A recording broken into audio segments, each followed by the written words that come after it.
अस्सलाम वालेकुम। खून गाढ़ा होने का खतरा कैसे मालूम होता है और खून गाढ़े होने से जिस्म में क्या तब्दीली आती है? कौन सी अलामात ज़ाहिर होती हैं? कैसे ब्लड थिकनेस को कम करके नॉर्मल किया जा सकता है? वैसे तो बज़ाते खुद ये कोई बीमारी नहीं होती, मुख्तलिफ बीमारियों की खुद एक अलामत होती है।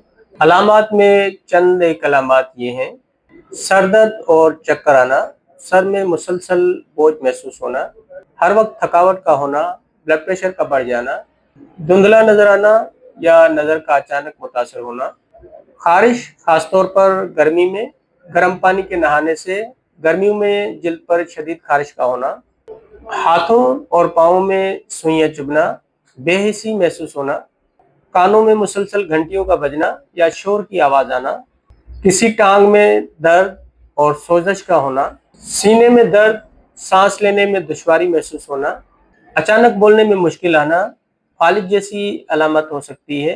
नाज़रीन, जैसे मैंने कहा, ये बजाते खुद कोई बीमारी नहीं होती। जब भी जिस्म में पानी की कमी होगी, खून में गाढ़ापन आ जाता है।